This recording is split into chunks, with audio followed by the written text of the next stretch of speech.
Hi there. Okay, this essay is a CPE writing. I'm going to read you the essay first and correct it, and then when I've finished I'll read you the question itself. It's comparing two texts. Yeah? So, ecotourism, an antidote to the evils of tourism. Tourism is often touted as the saviour of local economies, something that gives a welcome fillip to local communities and industries. This is a very nice first sentence. I like this word fillip. It means a boost and something extra. And to tout is people are saying that it is. But is it just a popular myth promulgated by multinational companies who have some commercial axe to grind? Okay, so, but at the beginning of a sentence, you can do it, but I would like to just join these two sentences together and just go, comma, or, in capitals. Or is it just a popular myth promulgated by multinational companies who have some commercial axe to grind? Some would work. I think it probably reads more nicely, have their own commercial axe to grind. Some works fine, and so does the but. But I personally like it more like this. It sounds neater. Also, you're joining the whole thing into one, which pretty long sentence, but it's fine. Charles Dickens loved his long sentences. The fact is that tourism often has detrimental effects on the environment. It can cause depletion of food and energy resources. Okay, I love this use of semicolon. I think semicolon is a really good thing to include in your essays. So it gives this, and then it gives more specific data, and I really like it. Okay, often small communities are not equipped to deal with the overwhelming, insatiable demands of tourists arriving in hordes. Lovely sentence. As for that much-hyped generation of income for the local economy, corporations such as airline companies and big hotel chains pocket the lion's share.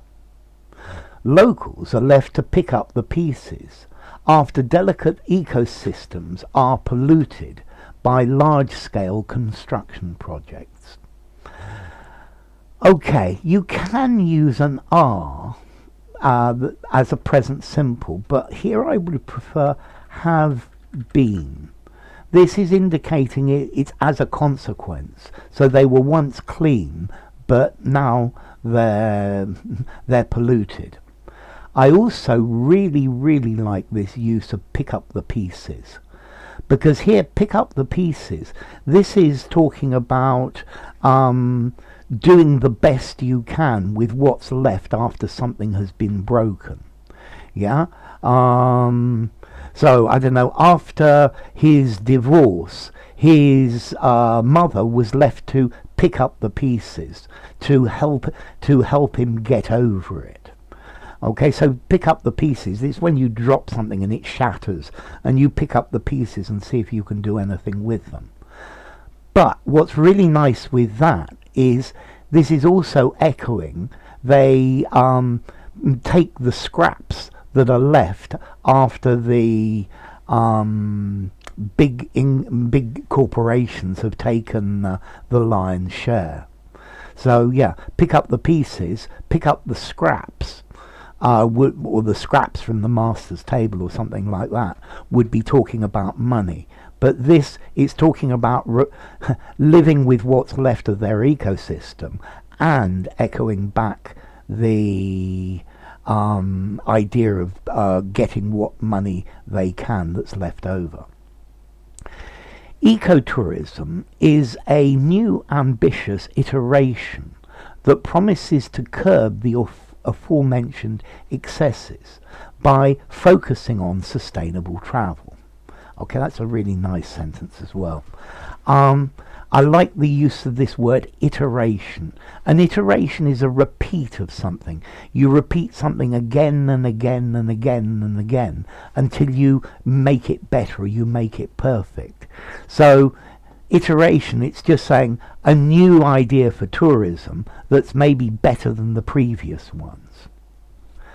The ideal eco-tourist has a penchant for conservation of local ecosystems.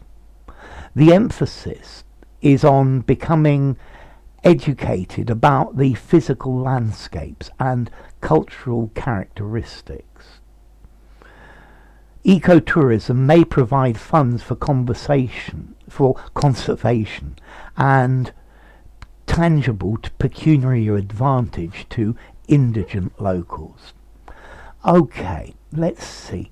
This phrase, becoming educated. It's okay and it works, and there's nothing wrong with any of this, but I think to make this better, I would put something like the emphasis is on gaining deeper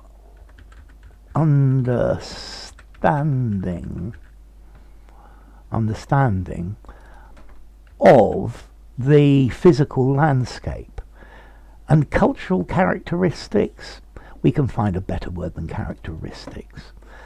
And local cultural mores. Mores are things that people do. They're the culture. They're the things that are accepted. Ecotourism may provide funds for conversation and tangible pecuniary advantage to indigent locals. I like this word indigent. Here it means, it's got the meaning of poor and ignorant, which is very good. I think so. May provide tangible, I would like to add, may provide funds for conservation and give tangible pecuniary advantage to indigent locals. Okay, that gives not necessary, it just makes it a little bit clearer.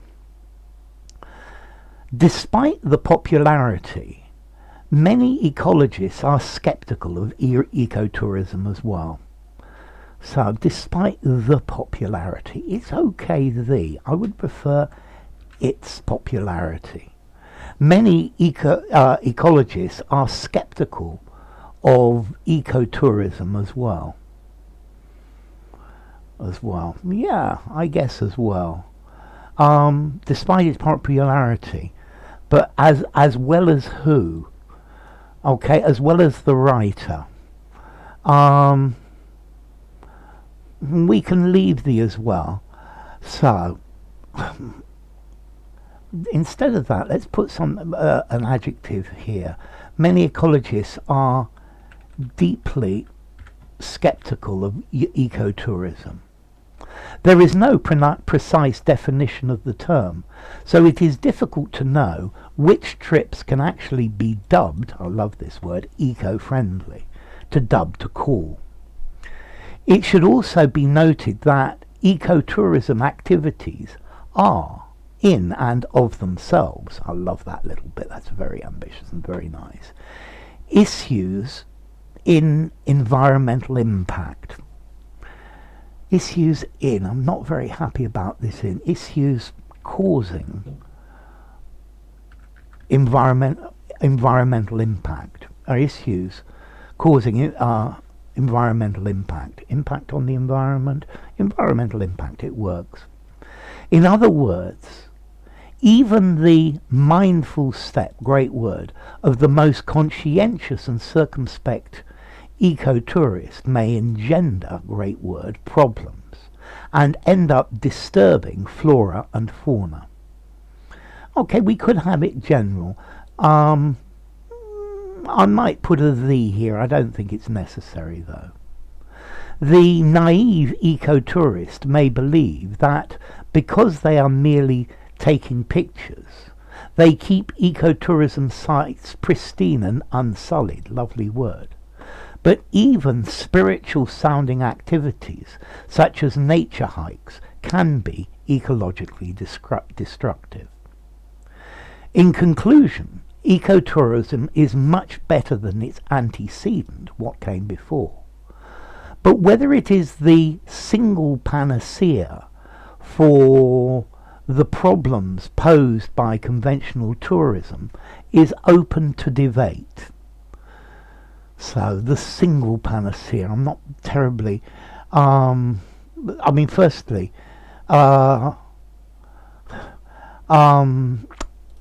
so is the only panacea? Maybe. I would prefer to actually take this out. But whether it is a real or a realistic, a real panacea for the problems posed by conventional tourism is open to debate. Okay, this is a fantastic essay. This is the sort of essay I would expect to be written by a native speaker. If a 20-year-old university student handed this in to me, I would certainly be happy with it. I think just about all of the changes I've made are improving it. I don't think there's anything here I would really call a mistake, but the changes I've made, to me, make it sound better. Let's see. At level CPE, this is an A pass. Yeah. This is a really, really, really good essay. It reads very nicely. As I read through it, I expect what's coming next to come, and I don't find any places where I find it difficult to read. The vocabulary is fantastic. It's full of interesting sounding words. Panacea, pristine, sullied. I could just go on and on with these. Engender. Yeah, there are loads and loads of words. Let's see. The use of structures,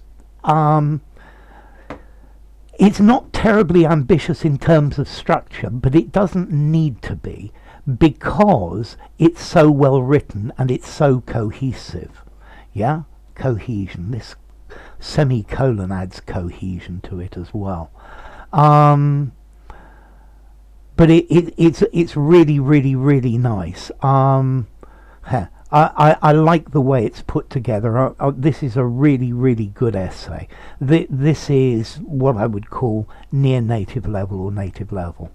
I think you would find that many native speakers couldn't write an essay as nice as this.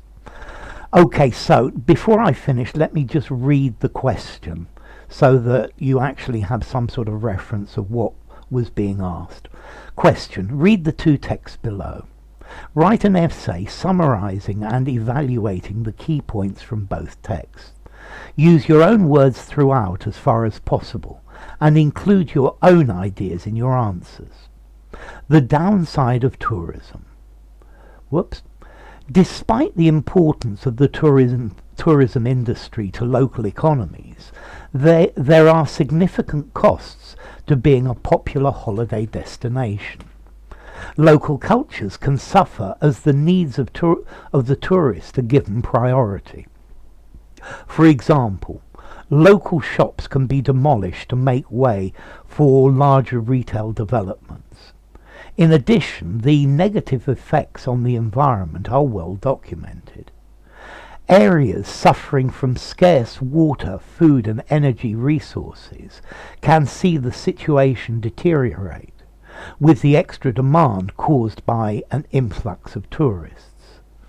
There will often be a physical impact as well, with increases in local pollution or the effect on the ecosystem of large-scale construction. More significantly, the generation of income for the local economy is often lower than envisaged. The majority of income can go to multinationals such as airline companies and hotel chains. And the second passage, ecotourism. Recent years have seen a growth in what is termed ecotourism. The aim of ecotourism is to unite conservation and communities through sustainable travel. So what are the key elements of ecotourism? In addition to minimizing the impact of tourism on the environment, successful ecotourism should also raise the awareness of cultural and environmental issues among the local host destination and the visiting tourist. Ecotourism should be a positive experience for the local community as well as the tourist. Finally, ecotourism should offer clear financial benefits to local people and to local conservation issues. Write the essay around 240 to 280 words. Okay, you've answered the question really well. You've included all the points. This is really well done. Congratulations.